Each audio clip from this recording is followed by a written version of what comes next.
Qual o percentual ideal que eu devo investir? O percentual da minha renda.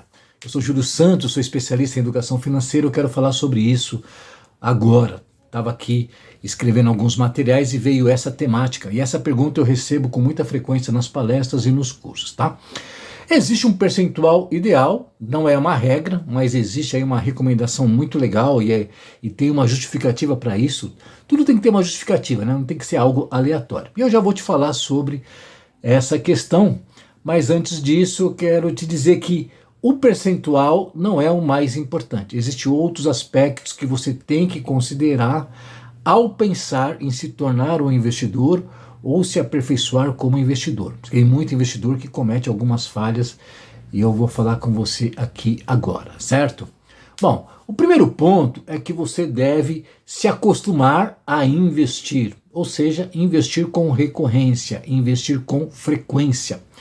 Porque às vezes as pessoas se empolgam, ouvem, né, uma conversa sobre investimento, vai lá e aplica em alguma coisa, seja no poupança, tesouro direto, no fundo de investimento, até em ações, qualquer coisa que seja, mas ela investe no mês e no outro mês ela não investe mais. Outro mês ele tira para pagar as contas, porque não fez um planejamento financeiro, tá? Então veja só, não adianta você ter um ótimo investimento, um ótimo percentual se você para de investir, investe uma vez só e o resto do ano você não investe. Existe um outro fator muito importante também, que é você deve investir com segurança. Por quê?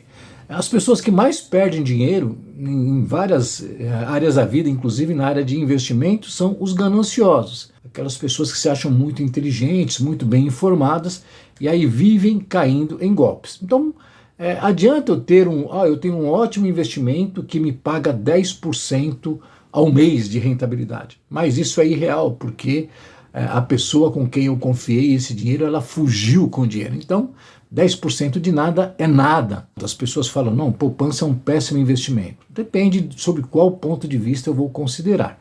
É evidente que existem muitos investimentos melhor que a poupança, mas também em alguns contextos, de acordo com o perfil do investidor, por exemplo, a poupança ainda é uma boa pedida. Existe um terceiro elemento que é o seguinte, você tem que ter um padrão de vida adequado. Então tem muito investidor que ele tem um padrão de vida desproporcional, ou seja, ele gasta com muitas coisas desnecessárias. Então ele tem um padrão de vida alto, então quando ele precisar daquele rendimento para se manter, que esse poderia ser um dos objetivos, né, do investimento, você atingir a liberdade financeira, a independência financeira, a conta não vai bater, porque ele tem um padrão de vida muito alto. Então, o investimento é parte da educação financeira. Existe também o planejamento financeiro, a organização financeira, a gestão das dívidas e muitas coisas mais, tá bom?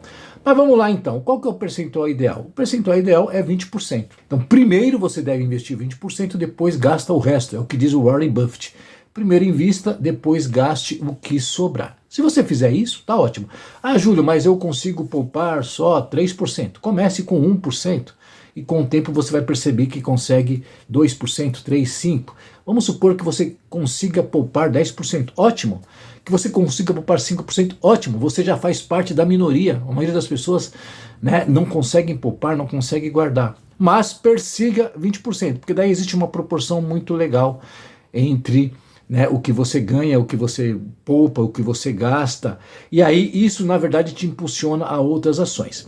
Existem pessoas que inclusive investem mais, né? Esse dia eu peguei um investidor, a pessoa me contratou, ele queria melhorar os investimentos dele, ele poupava 60% da renda dele, para você ter uma ideia, olha que bom. Então se eu colocar como regra, não, a regra é poupar 20%, não é uma regra, é um percentual ideal, razoável, mas você pode poupar tanto 10% como 30% como 60%. Tá bom? Espero que isso tenha te gerado aí uma boa reflexão, que você assimile. Isso é um conteúdo de educação financeira.